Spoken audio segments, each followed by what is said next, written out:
اللہ تعالیٰ سورۃ القصص آیت 11 میں فرماتے ہیں، موسیٰ کی والدہ نے ان کی بہن سے کہا تو اس کے پیچھے پیچھے جا، تو وہ اسے دور ہی دور سے دیکھتی رہی اور فرعونیوں کو اس کا علم بھی نہ ہوا۔ صندوق بہتا ہوا فرعون کے محلات کے قریب آن ٹھہرا۔ محلات دریائے نیل کے کنارے تھے۔ اللہ تعالیٰ سورۃ القصص میں فرماتے ہیں، آخر فرعون کے آدمیوں نے صندوق اٹھا لیا، آخرکار یہی بچہ ان کا دشمن ہوا اور ان کے رنج کا باعث بنا۔ اب وہ اس کی بھلائی چاہ رہے ہیں، لیکن وہی فرعونیوں کے لیے وبال جان بننے والا تھا۔ اللہ سورۃ القصص آیت 8 میں فرماتے ہیں، کچھ شک نہیں کہ فرعون اور حامان اور ان کے لشکر تھے ہی خطا کار۔ فرعون کی بیوی نے فوراً پہچان لیا کہ یہ بچہ بنی اسرائیل میں سے ہے، چنانچہ اس نے کہا، اور فرعون کی بیوی نے کہا یہ تو میری اور تیری آنکھوں کی ٹھنڈک ہے، اسے قتل نہ کرو، بہت ممکن ہے یہ ہمیں کوئی فائدہ پہنچائے یا ہم اسے اپنا بیٹا ہی بنا لیں، اور یہ لوگ شعور ہی نہیں رکھتے تھے۔ مطلب یہ کہ اس پورے معاملے میں اللہ تعالیٰ کی تدبیر سے انہیں آگاہی نہیں تھی۔ اس پر فرعون نے کہا، یہ صرف تیری آنکھوں کی ٹھنڈک ہے، میری نہیں۔ میں نہیں چاہتا بنی اسرائیل کا کوئی بچہ میری نگرانی میں پلے، لہٰذا یہ صرف تیری ہی آنکھوں کی ٹھنڈک ہے۔ ابن عباس رضی اللہ عنہما فرماتے ہیں، اگر فرعون یہ بات کہہ دیتا کہ یہ میری بھی آنکھوں کی ٹھنڈک ہے تو اللہ تعالیٰ اسے ہدایت دے دیتا، لیکن اس نے یوں کہا، یہ صرف تیری آنکھوں کی ٹھنڈک ہے، میری نہیں۔ اور پھر ہوا بھی یہی۔ موسیٰ علیہ السلام آسیہ کی آنکھوں کی ٹھنڈک بن گئے، فرعون کی آنکھوں کی ٹھنڈک نہ بنے۔ اللہ تعالیٰ سورۃ القصص آیت 10 میں فرماتے ہیں، اور موسیٰ کی والدہ کا دل بے قرار ہو گیا، یعنی اس کا دل موسیٰ علیہ السلام کی یاد کے علاوہ دنیا کی ہر چیز سے خالی ہو گیا۔ ماں کی محبت اور ماں کے دل کا حال ذرا دیکھیے، مصیبت میں اس پر کیا گزرتی ہے۔ وہ مہربانی جو ماں کے دل میں ہوتی ہے، وہ محبت جو صرف اسی دل کا خاصہ ہے، ہم مردوں کی جماعت اس کیفیت کو نہیں جانتی جو مصیبت کے وقت ماں کے دل پر گزرتی ہے۔ چنانچہ اللہ تعالیٰ فرما رہے ہیں، اور موسیٰ کی والدہ کا دل بے قرار ہو گیا، یعنی موسیٰ علیہ السلام کی محبت کے سوا اس دل میں اور کچھ نہ رہا۔ ہر وہ چیز جو اسے دنیا میں پیاری تھی موسیٰ کی محبت پر غالب نہ آ سکی، بس دل میں موسیٰ ہی موسیٰ تھے۔ اللہ تعالیٰ سورۃ القصص آیت 10 میں فرماتے ہیں، قریب تھیں کہ اس واقعے کو بالکل ظاہر کر دیتی اگر ہم ان کے دل کو ڈھارس نہ دے دیتے، یہ اس لیے کہ وہ یقین کرنے والوں میں رہے۔ اب دیکھیے اللہ تعالیٰ کے کام، ان کے نور چشم کو کس طرح ان کی طرف واپس لوٹایا۔ بچہ جب محل میں پہنچا تو اس نے دودھ کے لیے رونا شروع کر دیا۔ اس کے پاس دودھ پلانے والیاں لائی گئیں، لیکن بچے نے کسی عورت کا دودھ نہ پیا۔ آخر وہ بچے کو اٹھا کر باہر لائے۔ اللہ آیت 12 میں فرماتے ہیں، اور ان کے پہنچنے سے پہلے ہم نے موسیٰ پر دائیوں کا دودھ حرام کر دیا تھا۔ جو عورت بھی آپ کو دودھ پلانے کی کوشش کرتی ناکام ہو جاتی۔ اب ظاہر ہے یہ رکاوٹ تو اللہ تعالیٰ کی طرف سے تھی، کوئی دودھ پلانے میں کامیاب ہو بھی کیسے سکتی تھی۔ ادھر موسیٰ علیہ السلام کی بہن دور کھڑی یہ سب دیکھ رہی تھی۔ سورۃ القصص آیت 12 میں ہے، یہ کہنے لگیں، کیا میں تمہیں ایسا گھرانہ نہ بتاؤں جو اس بچے کی تمہارے لیے پرورش کرے اور ہوں بھی وہ اس بچے کے خیر خواہ۔ انہوں نے پوچھا، اے بچی، تو کیسے جانتی ہے کہ وہ اس بچے کی خیر خواہی کریں گی؟ بچی نے جواب دیا، اس لیے کہ وہ ایک غریب گھرانہ ہے۔ جب انہیں معلوم ہوگا کہ یہ بچہ فرعون کے گھر سے آیا ہے تو انہیں انعام و اکرام ملنے کی امید رہے گی۔ اس گھر میں ایک نیک سیرت خاتون ہے، وہ اس بچے کو بخوشی دودھ پلانا قبول کرے گی۔ انہوں نے کہا، چلو ٹھیک ہے۔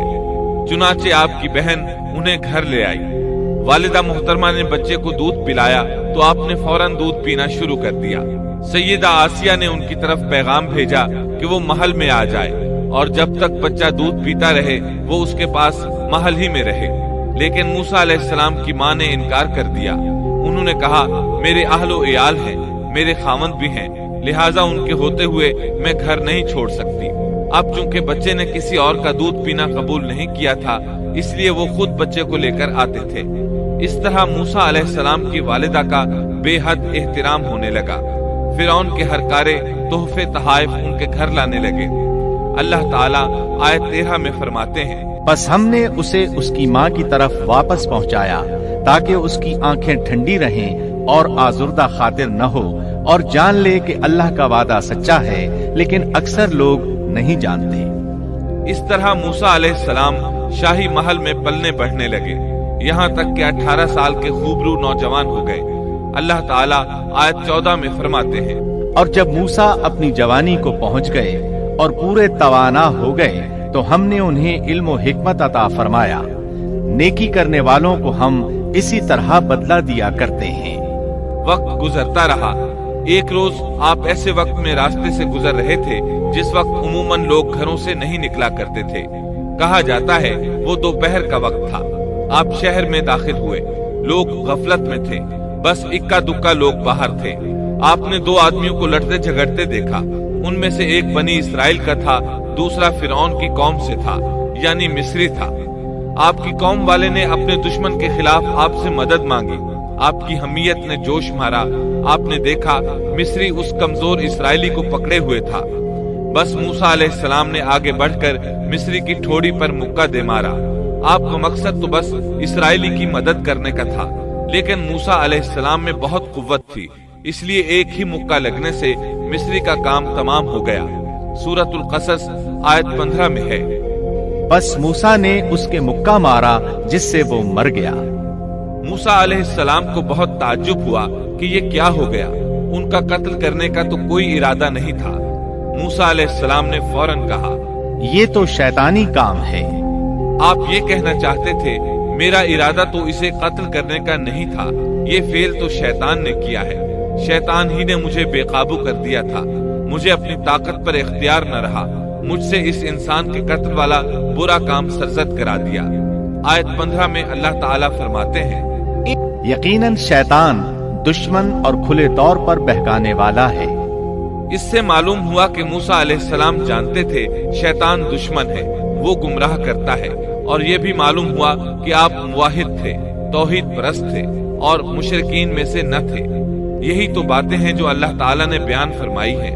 मसलन आयत 14 में है, और नेकी करने वालों को हम इसी तरह बदला दिया करते हैं। आप ईमान पर थे, कुफ्र पर नहीं थे। आपने अल्लाह ताला से इस बिला इरादा हो जाने वाले गुनाह की मुआफी मांगी। अल्लाह ताला के हुजूर तौबा की, जैसा कि आयत 16 में आता है। फिर कहने लगा कि ऐ परवरदिगार, मैंने खुद अपने ऊपर जुल्म किया, तू मुझे मुआफ फरमा दे।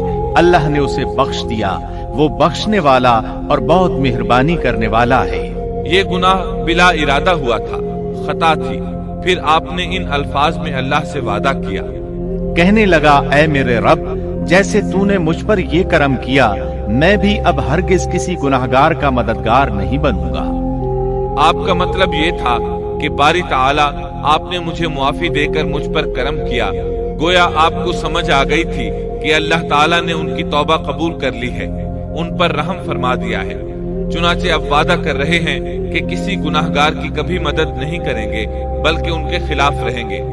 ताहम उन्हें इस बात का खदशा लाहिक हो गया था कि कहीं उन्हें इस मिस्री के कत्ल के बदले में कत्ल न कर दिया जाए, जैसा कि आयत 18 में आता है। सुबह ही सुबह डरते अंदेशे की हालत में खबरें लेने के लिए शहर में गए। अचानक देखा कि वही शख्स जिसने कल उनसे मदद तलब की थी, उनसे फरियाद कर रहा है। मूसा ने उससे कहा कि इसमें शक नहीं, तू तो सरी गुमराह है।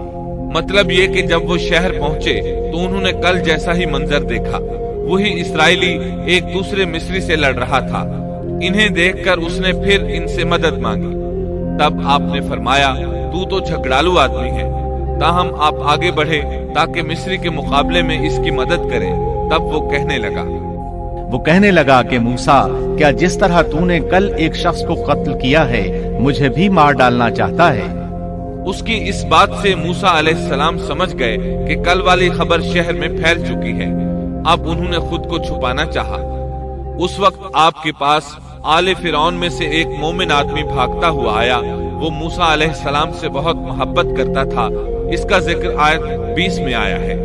शहर के परले किनारे से एक शख्स दौड़ता हुआ आया और कहने लगा, मूसा, यहाँ के सरदार तेरे कत्ल का मशवरा कर रहे हैं, बस तू फौरन चला जा, मुझे अपना खैरखा मान। इससे पहले कि वो तुझे गिरफ्तार कर लें, जल्दी कर, यहाँ से निकल जा। आप खौफजदा हो गए, क्योंकि फिरौन तो पहले ही आपसे मोहब्बत नहीं करता था। उसने तो आपको सैयदा आसिया के कहने पर महल में रखा था।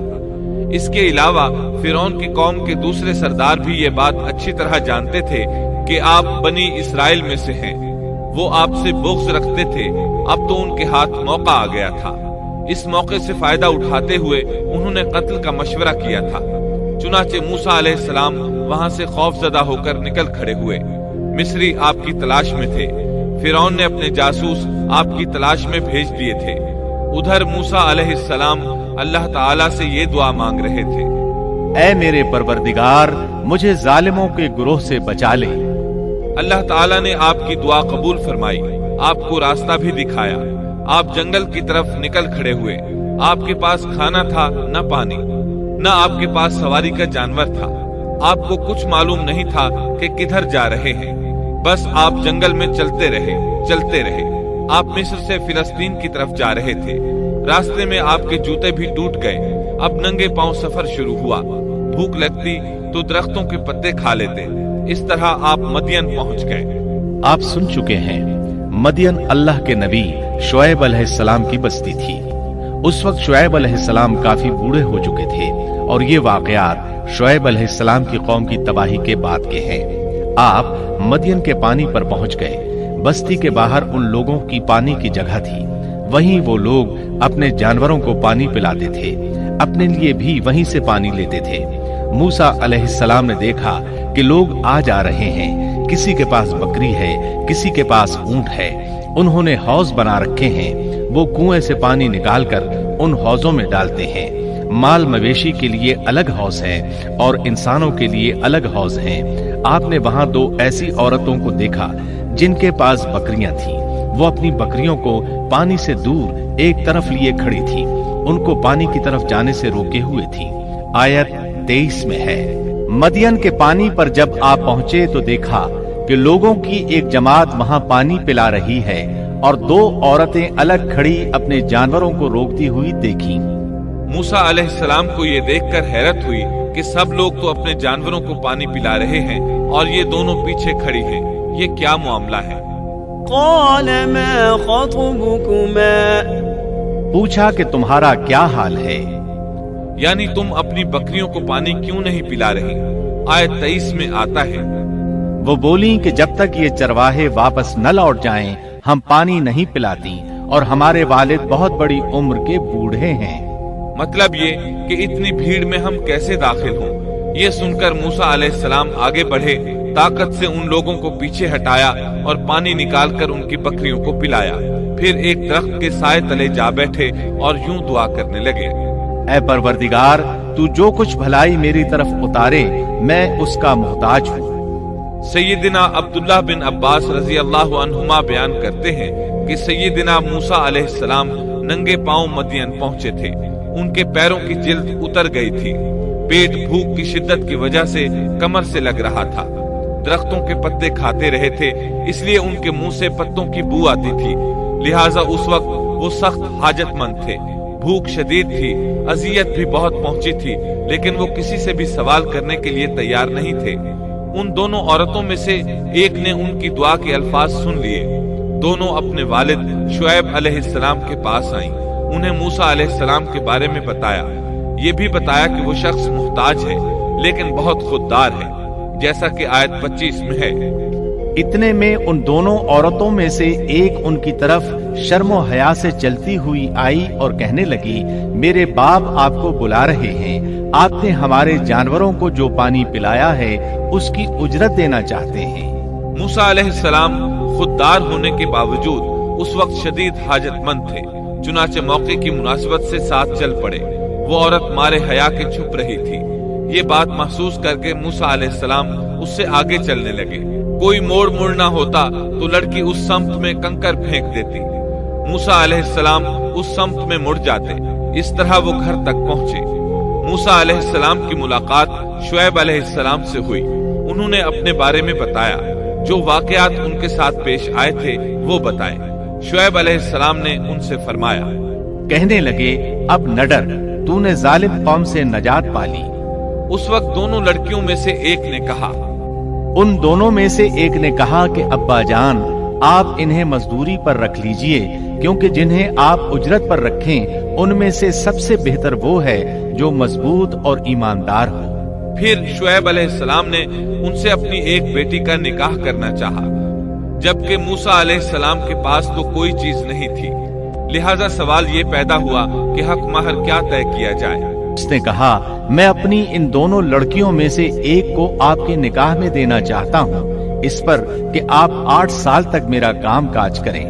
साथ ही फरमाया, हाँ, अगर आप 10 साल पूरे करें तो ये आपकी तरफ से बतौर एहसान के है। यानी 8 साल तक आप जरूर बकरियां चराएंगे। इसके बाद के 2 साल का आपको इख्तियार है। अगर आप खुशी से 2 साल तक और भी मेरा काम करें तो अच्छा है, वरना आप पर लाजिम नहीं है, जैसा कि आयत 27 में है। मैं हरगिज ये नहीं चाहता कि आपको किसी मशक्कत में डालूं। अल्लाह को मंजूर है तो आगे चलकर आप मुझे भला आदमी पाएंगे। तो दोस्तों, ये थी हमारी आज की किस्त। उम्मीद है आपको जरूर पसंद आई होगी। जाने से पहले आपसे गुजारिश है कि इस वीडियो को लाइक, शेयर और चैनल को सब्सक्राइब करके घंटी को दबाकर ऑल नोटिफिकेशन ऑन कर दीजिए और कमेंट में हमें बताएं कि ये कहानी आपको कैसी लगी।